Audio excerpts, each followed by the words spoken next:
Welcome to Forging a Life, Beyond the Curve, calling in your unique destiny with Coach Christine Clark. Imagine you are a ball of steel, smooth, small, and cool to the touch. Your very being is softened by fire as you take hits that shape you.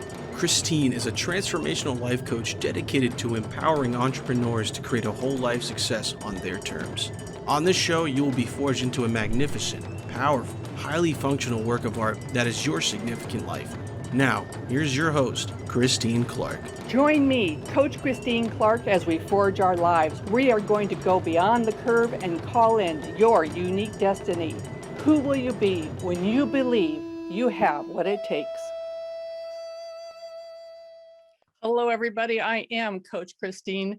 This is Forging a Life, Beyond the Curve, calling in your unique destiny.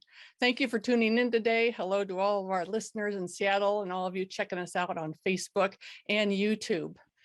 I am so jazzed for this show today.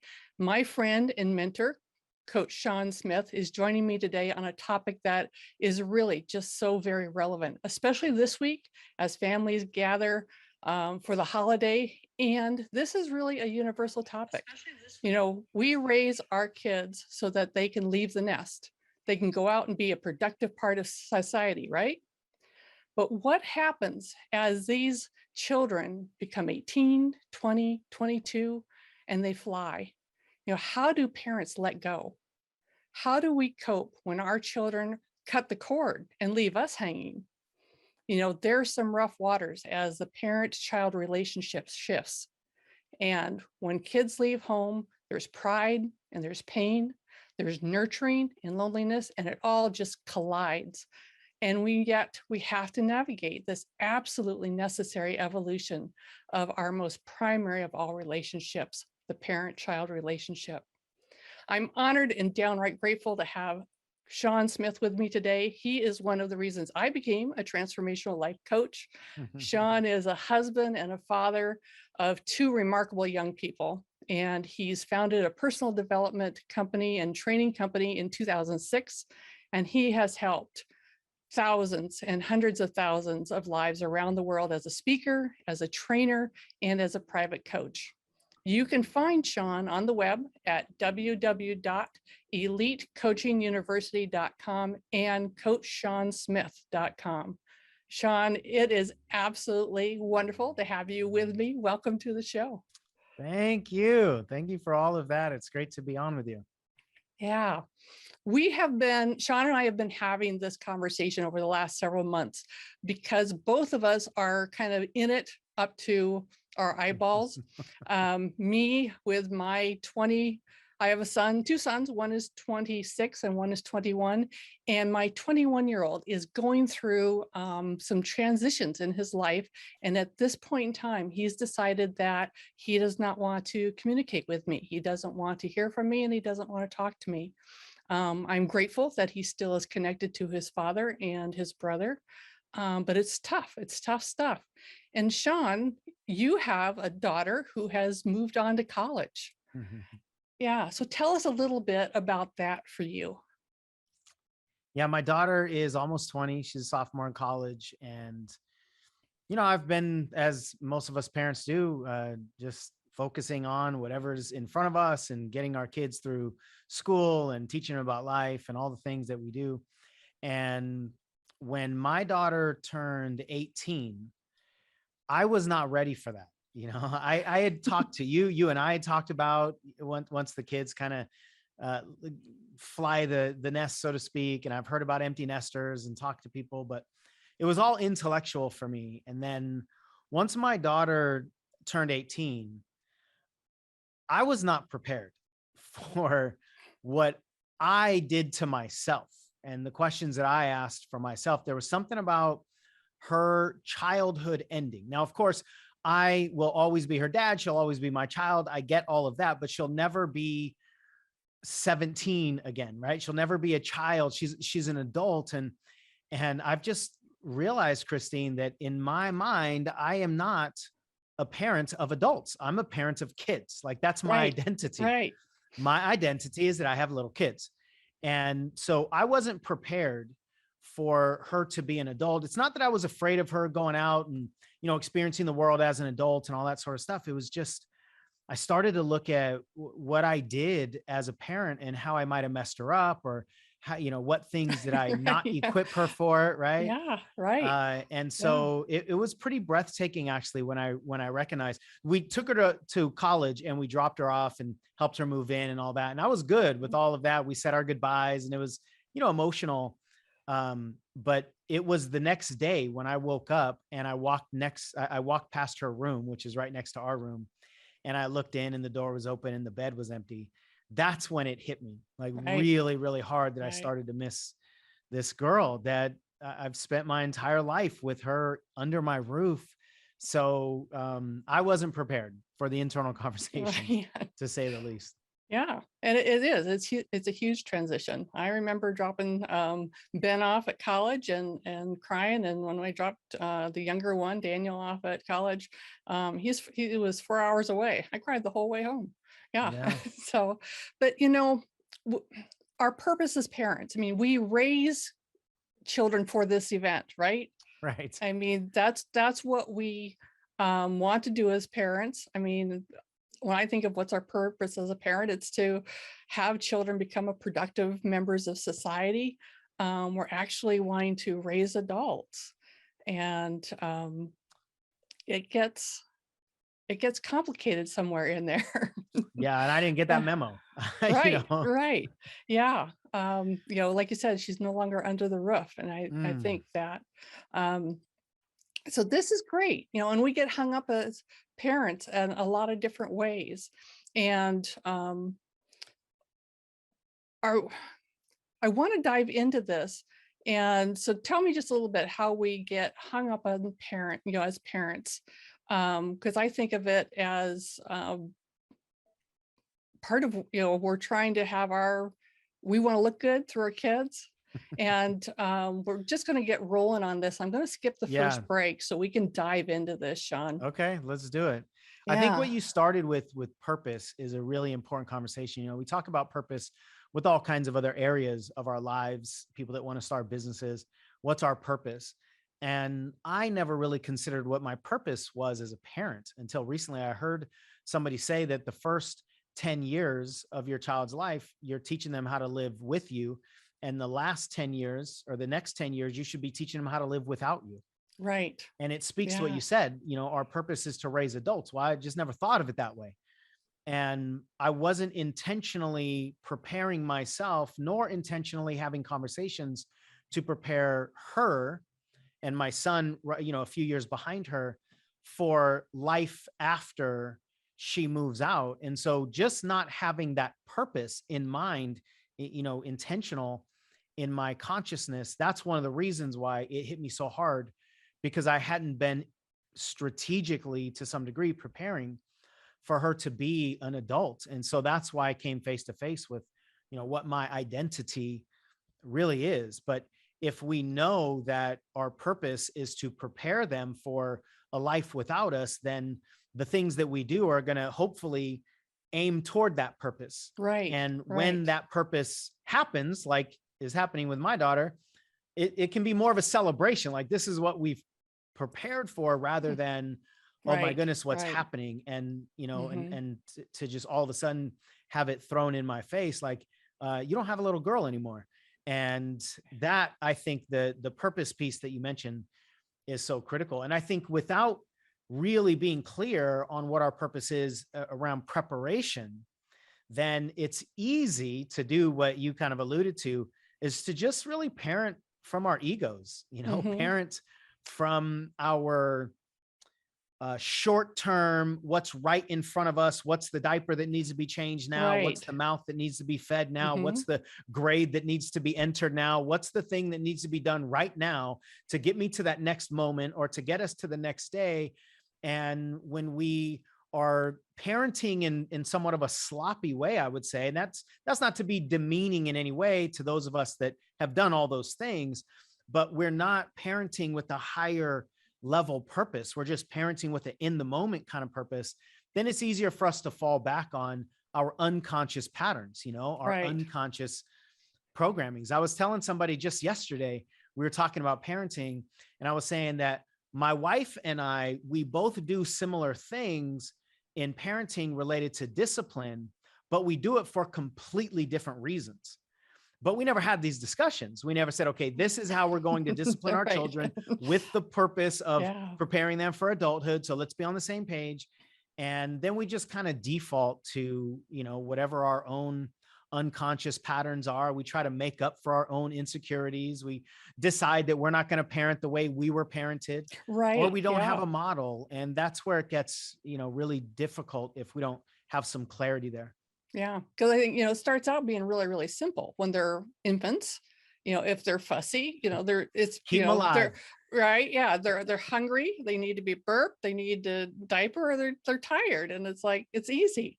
But as the kids grow, it gets more complex, and our like you said, we're reacting to what's happening now, how to handle the kid, and as our children evolve, the relationship has to evolve.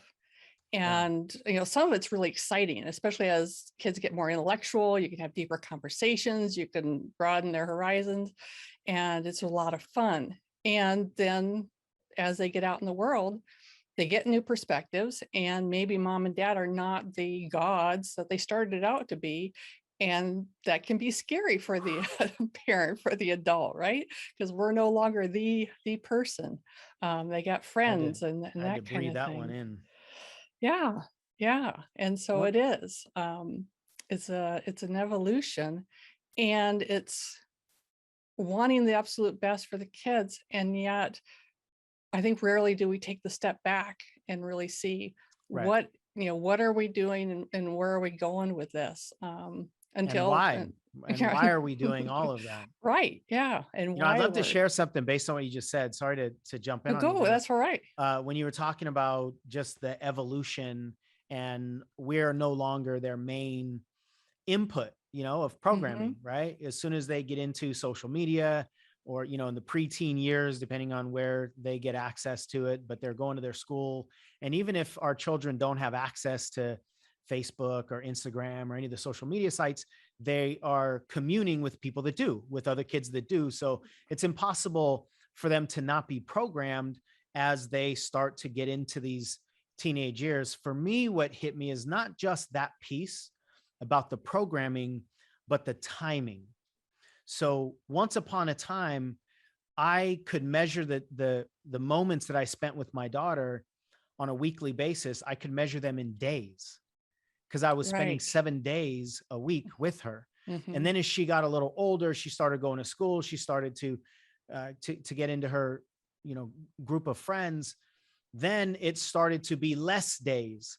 And as she got older and older into her teenage years, then it started to be hours per week. And now it's just minutes per week. So as the space on her plate has gotten smaller and smaller for dad, that's been the thing that I've really struggled with, because it's, Right. again, I wasn't prepared for that. And so how can I make those moments count more and not take for granted all the stuff I took for granted when she was under my roof, 7 days a week. So that shrinking of the time I have with her has been one of the most profound and painful things I've personally dealt with. Yeah. And that shift does kind of stretches the heartstrings, right? When the boys went off and were in college, it's like, I could feel that pull, that, those lines were stretched tight, and, they're off doing their thing. And part of me is, I'm left at home alone. And that's sad. But to be able to adjust to celebrating that they're out there, and as you said, adjust the conversation and more intentional, be more direct, and make the minutes count. Make the minutes count. I just Yeah. feel that. Make the minutes count. And Right. so much of this comes down to our identity, which again, you alluded to earlier. What's our identity as a parent? What's our identity as a Hmm. person? What's our identity as a husband, a wife, a son, a daughter, all of these different identities that we have. And a lot of times you mentioned it a few moments ago, a lot of times we try to parent our kids so that our kids will make us look good Right. as parents, right? So Hmm. if our kids are getting A's in school, or if they look good, or if they, behave, then what does that reflect upon us Right. as parents? Hmm. And when we are parenting from the protection of our ego, we're not really parenting for the evolution of that child. Right. At least that's not our main intention if Yeah. we're trying to protect our enoughness or our goodness as a Hmm. parent. I remember a story with a client of mine years ago. We were talking about this issue and how she would erupt on her child who was young, 5, 6, 7 at the time. And she would get really frustrated. And when we dove into it a little bit, she recognized that her irritation was because he was making her look bad. And he had just gone to school, like preschool or kindergarten or one of the early stages, with I think 2 different shoes on, and like, striped pants and a plaid shirt or something, right? Right. He made all the mistakes when it comes to dressing himself. And when she dropped him off at school, she went up to the teacher and said, "I apologize for the way my son dressed himself today." And she Hmm. was genuinely, essentially trying to save face by making sure the teacher knew that she didn't dress the child. And the teacher just shut her down even before she finished her apology and said, "Listen, you think we don't know which children dress themselves? Like, Right. that's the last thing Right. you have to do is apologize." But the Hmm. big point here is, at a very early age, her ego and her identity as a good parent was being determined by the clothing choices that her 6, 7, 8-year-old son was making. Right. And that's where it gets really, I would say, dangerous for us internally, but Absolutely. also for our kids. Right. Yeah. Because you could be celebrating that the child at a young age can tie the shoe, can Right. button the shirt, can dress himself. And instead of celebrating that accomplishment, we get wound up in the details and how it looks and how it, then how it makes us look. How it reflects Um, on us. Yeah. yeah, absolutely. Absolutely. And wanting the best for our children is one thing, and yet determining what that is, especially when our ego gets in the way, Right. and then we you know start breaking the contract, really. Oh, that's good. you know um yeah.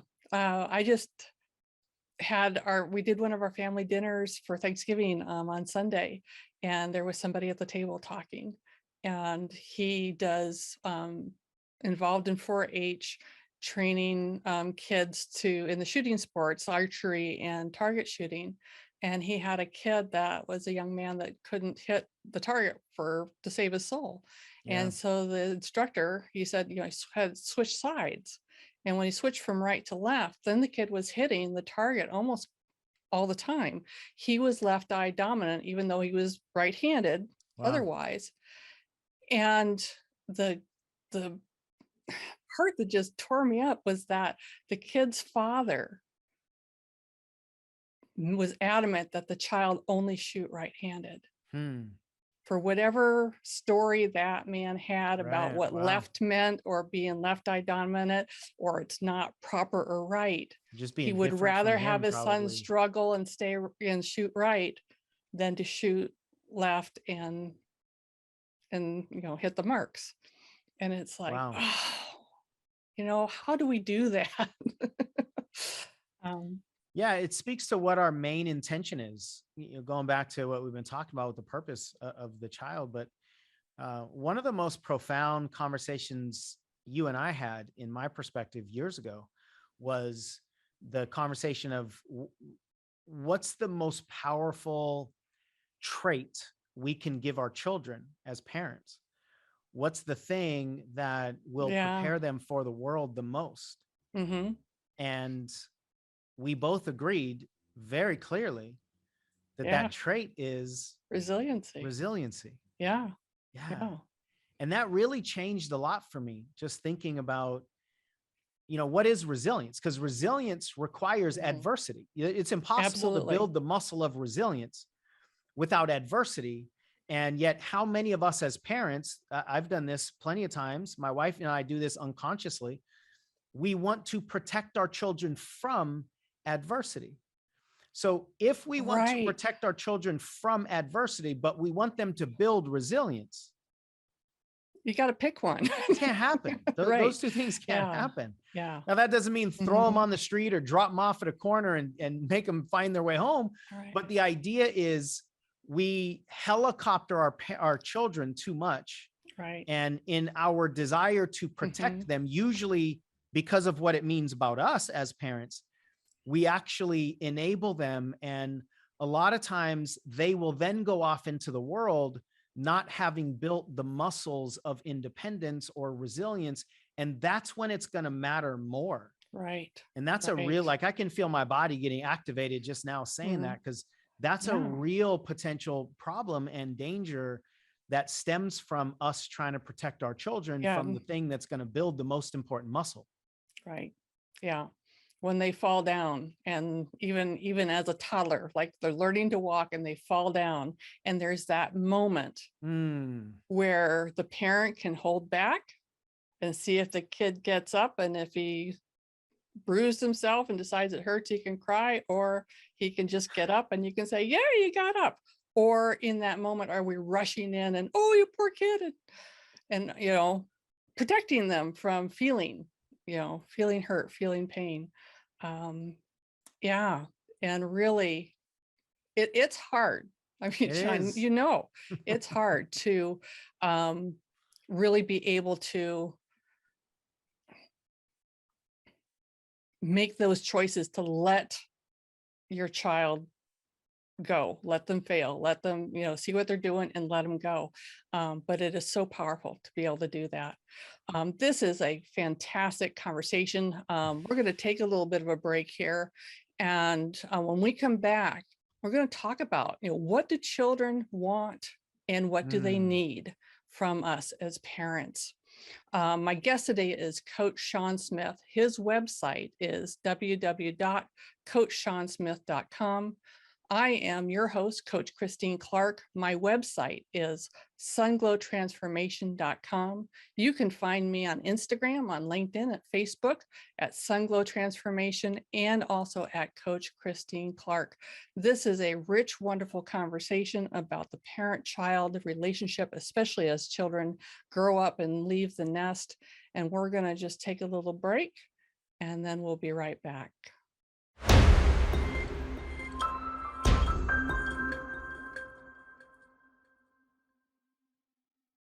I'm Coach Christine. This is Forging a Life Beyond the Curve, calling in your unique destiny. My guest today is Coach Sean Smith, and we're talking about the parent-child relationship as it evolves, especially when children leave the nest. And Sean, the question what we want to look at right now is, what do children need and what do they want, do you think, from the parent, from us? Yeah, that's a really juicy question. And I think something that's important that we were just chatting about on the break is that there are no pat answers. Yeah. And we tend to look for the one size fits all solutions in parenting or relationships or personal development of any kind. And they just don't exist. There's no such thing as when this happens, always do that, because humans are involved. Right. And so, hopefully we can spawn some questions, not necessarily give answers. But in my opinion, what do kids want? I think kids want independence. I think kids want to be celebrated. I think we all need to be celebrated and acknowledged. Obviously, this is going to shift as children grow throughout the course of their upbringing. But I think children want unconditional love. I think children also want boundaries. I think we do a big disservice for ourselves and our kids when we assume that we know what the kids want because we knew what we wanted when we were 12. Right. Back when we grew up with no internet and no social media and nowhere near the society that exists now. And we think a 12-year-old back then is the same as a 12-year-old now, but they're not. I mean, they're different humans. It's a different society. It's a completely different generation, but there are fundamentals still that I think do apply. And I think our children, what our children really want, I think one of the things our children want is to be liked. I think it's really, we know that our parents are supposed to love us, and we use the word love all the time. But when was the last time, I might start crying when I answer this question, because I'm asking it to myself. Yeah. When was the last time I told either one of my children, I really like you? Yeah. I mean, I say I love you all the time, every day, multiple times a day. Yeah. And it becomes like who you are. Yeah. And that's a different energy. And I can feel Completely. that. It's like, because we all want to be liked, but to be liked by our parent is like the ultimate, stamp of approval. And that doesn't mean we have to be soft. We just want them. They want to know that we are proud of who they are as a person, not just that that we love them as our offspring, right? Because love can feel like an obligation, and to some degree it kind of is. But liking somebody, that's a choice, and it's based on how you see that other person. So I think if we can give our kids the knowingness that we appreciate who they are as a person, and one of the things that I think a lot of us do as parents that I believe is a big mistake is we punish the person for the behavior. We punish the person for the performance. So if they perform bad on the school, in the schoolyard, not a schoolyard, but in their report cards or on the sports fields or anywhere else, if they perform bad, then we punish them as a person. I mean, think about how many times we just unconsciously, as a parent, or we might have heard this as a kid, what's wrong with you? Or what's the matter with you? Right. You did that thing. Right. What's wrong with you? Yeah. And that language is really important for us to understand, because if I'm a child and my parent says, what's wrong with you? Right. That's talking about me as a person. That's not me, the performer. That's not my behavior. That's the behavior. And that's a connection that I think we make that, I mean, I know you see this in your coaching. I see this in my coaching. A lot of the deep work that we do with people takes them back all the way to childhood.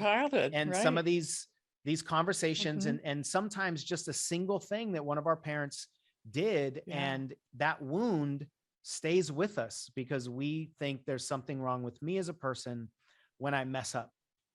Yeah. I was just having a conversation with one of my clients on Monday, and we were kind of looking back and how she used to believe that she was never enough for her dad. But through the work, she was able to see that he actually had quite not high expectations of her, but a high belief in her. He saw that she could do anything. But as the way it came across in her growing up was she could always be doing more. And so that's how she internalized it. But the truth was that when we, put the work into it, is that no, he believed her capacity beyond all measure and saw the best in her. But and I think the hybrid here is that it's not an either or. We're not saying lower your standards for your kids. I think what could have happened, and I'm not trying again to judge any parents, because this is the hardest thing I've ever done in my life. I'm sure you would say the same. So in no way are we pretending that, parenting is easy, but from the perspective that we have with a lot of the work that we do, if that father would have said, I'm hard on you because I believe in you so much, then it gives the child the reason for the discipline. Because without the reason for the discipline, this person said, why is my dad so hard on me? And then that's the question that the juvenile mind answers. And usually the child's mind answers that question of why is my parent doing this with some version of I'm not good enough. So if we as a parent will give the child a different answer to that question, then we can hopefully get in front of a lot of the self-punishment that we just naturally take on as kids. Yeah, absolutely. Absolutely. Yeah. Yeah. What that would do too is if we were to tell ourselves as parents that every time we discipline our kids, we have to tell them why. It would be really profound. That would be because so a lot of times, uncomfortable. yeah, a lot of times we won't know why. Right. So it'll be Right. a really Mhm. powerful exercise for ourselves to go, Yeah. why is it so important that they get Yeah. A's? Why is it so important that they make their Mhm. bed? Why is it so important that they, Yeah. clean up after themselves? And it doesn't mean you have to change any of your beliefs. You will know as a parent why it's so important to you. And that could be massively transformational for yourself as well. Because we all parent, like we all behave with our own triggers and traumas and programmings and like all these things that are built into our system. Might as well know about it and, change what we can and don't change anything we don't want to change. Yeah. Yeah. Why is that? Why am I correcting that for you? Well, because, I want you to go out and prove to society that I'm a good parent because I don't want to look bad. Yeah, no, that's not why. But yeah, I think, be able to, that's a huge one. And it'd be simple enough to put into play. It's like, okay, if you're correcting, ask yourself, what is that? Where is that coming from? And even if it's not something that you tell the child in the moment, maybe it's something that you write in your journal later that night. Why did I erupt? It's all just a process of evolution and self-discovery that I think everybody wins with. Yeah. Yeah. I think so too. And like you said, it's part of our personal growth, and it pertains to us as parents, to that parent-child relation, to continue to be more aware of who we are, how we come across, and what's going on. Our identity as a parent, what we want for our kids. And it's so deep. I know we've already touched on it a couple of times, but it's just so deep because it has so many different angles to it. Right. What does it mean if our children get bad grades, or what does it mean if they do drugs, or what does it mean if they have sex earlier than we had sex, or earlier than we want them to, or what does it mean if they follow certain people or listen to certain, music or whatever it is? What does it mean about me? That's one of the most powerful questions I've been confronted with in my own coaching over the last couple of years. What does it mean about me what does it mean about me that my wife has certain behavior, that my children have certain behavior, that my bank account is so low, that my bank account is so high, right? Like, what does it mean about me inside of those circumstances? That is the most confronting personal development question that I've had, but it's also the most liberating one.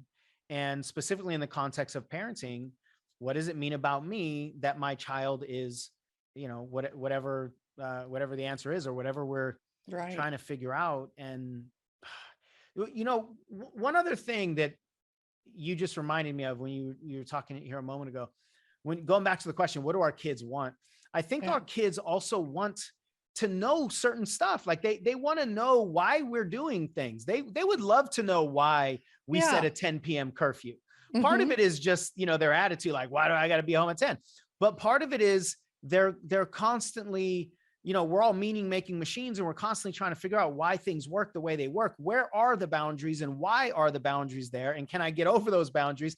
That's part of just the natural curiosity of humans learning this thing called life and parenting and all that stuff. So it's not that they're intentionally trying to get around our authority or anything like that. They're just trying to learn stuff, but they want open communication. I think that's one of the things that you and I are really big on. And kids want to know that we as parents are a safe space. Yeah, absolutely. Absolutely. We're getting close to the break here, and I do want to take the break and then come back, but you're absolutely right, Sean. The children want to know us and know where we're coming from. And that is like one of the most powerful things we can do as parents, is to be honest and with our kids and not be afraid of the conversations. It's fantastic. We're gonna take a little break here, and then when we come back, we're going to talk about something that's very special and coming up. That Sean has written a book about this parent-child relationship. And we're going to touch on that and talk a little bit more about being honest and open with our kids. So this is Forging a Life Beyond the Curve, Calling in Your Unique Destiny. I am Coach Christine Clark. My guest today is Coach Shawn Smith. You can find him at www.coachshawnsmith.com on the web. You can find me at Sunglow Transformation and Coach Christine Clark on Instagram, LinkedIn, Facebook, and on the web. And we'll be right back after this.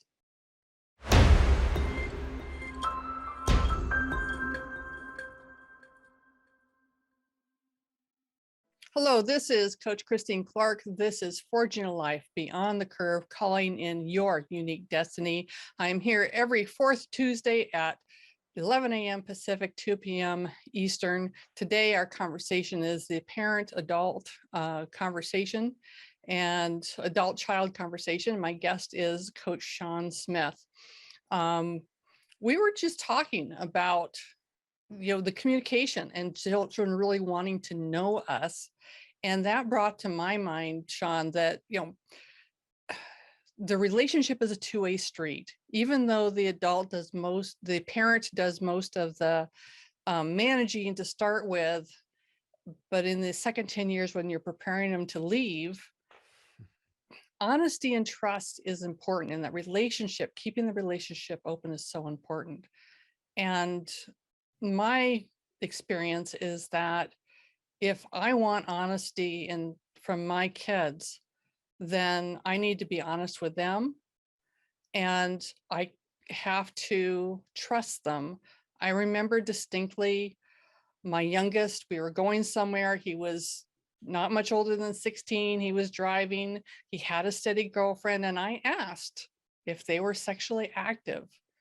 And the answer was yes. And I immediately felt the anger just well up because they were too young. I didn't want him to ruin his life. I didn't want him to have, all this.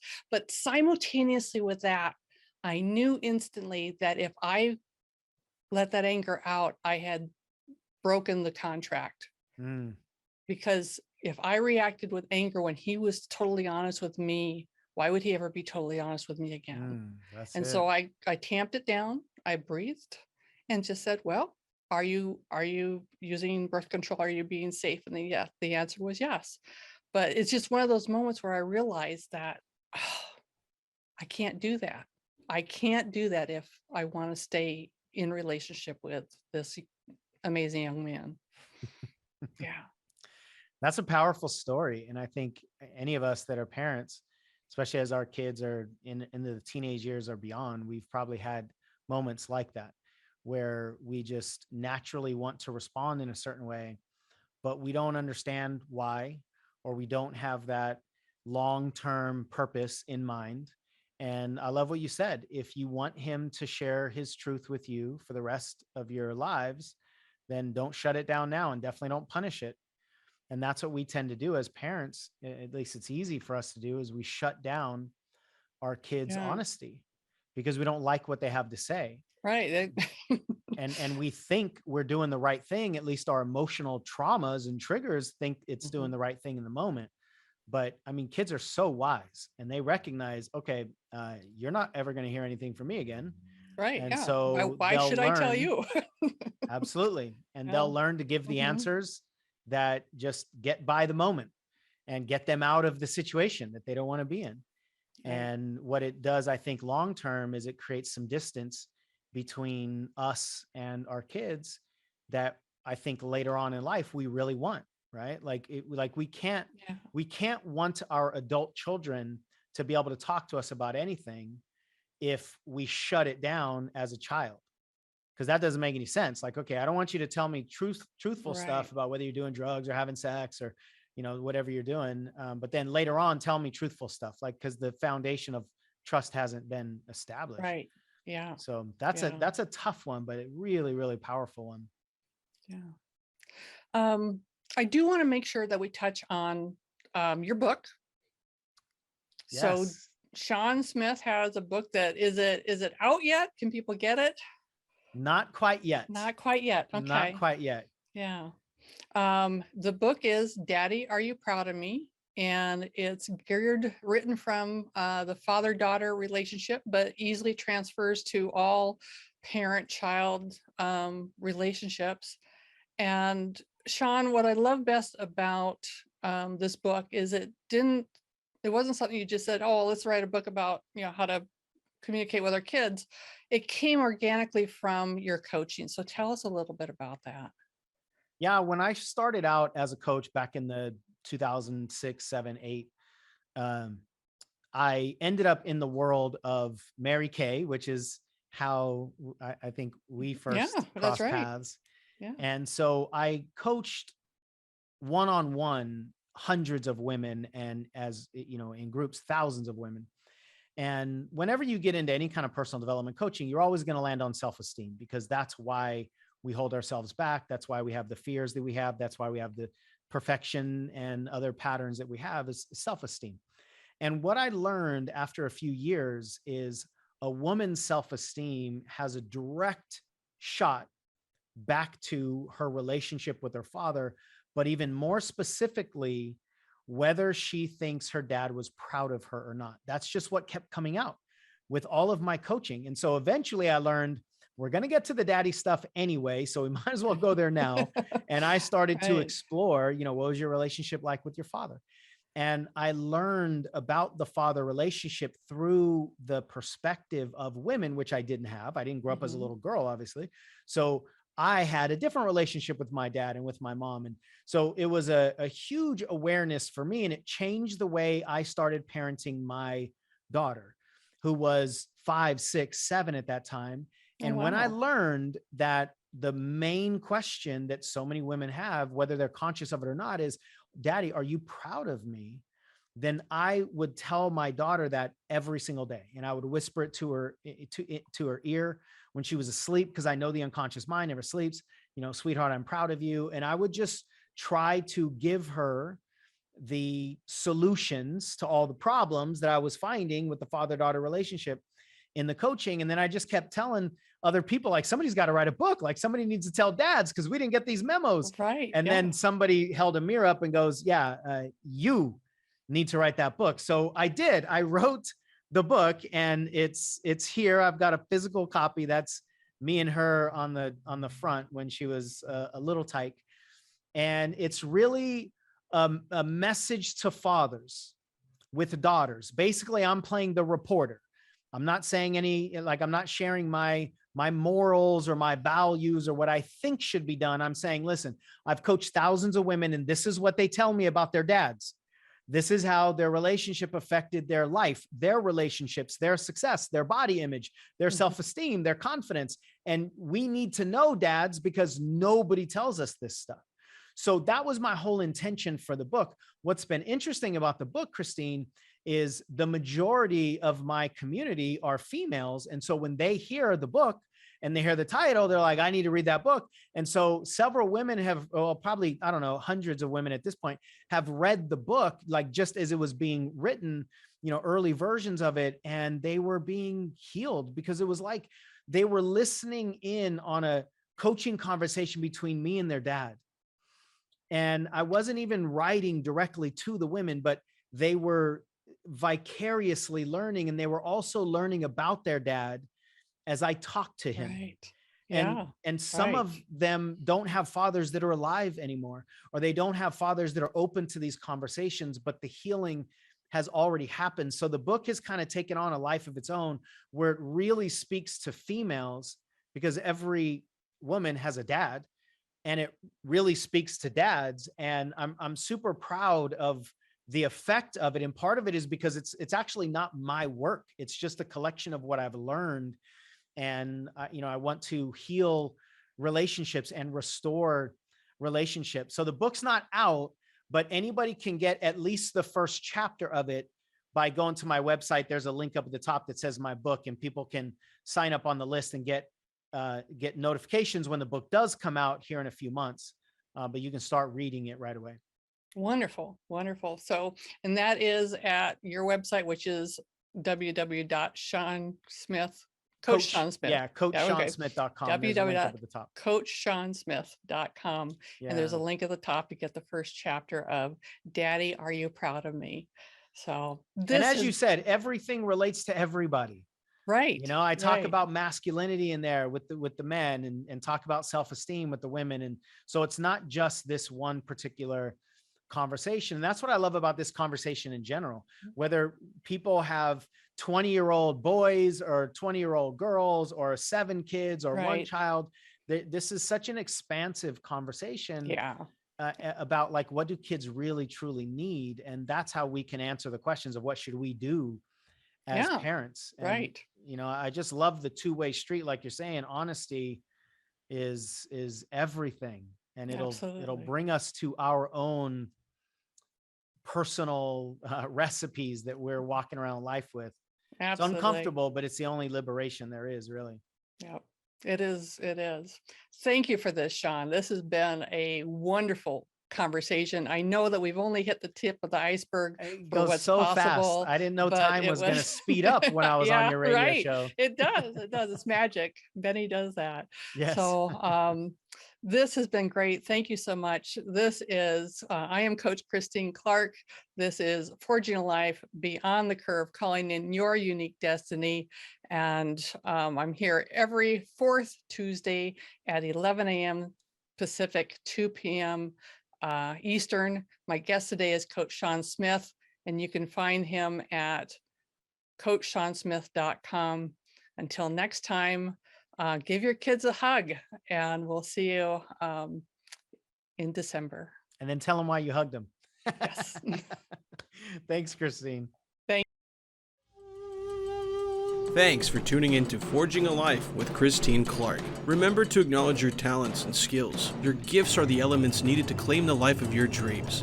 Believe you have what it takes to forge the life you want. Through intuition, trusting yourself, and the process, take action and call your life into a vibrant, beautifully lit existence aligned with your core self.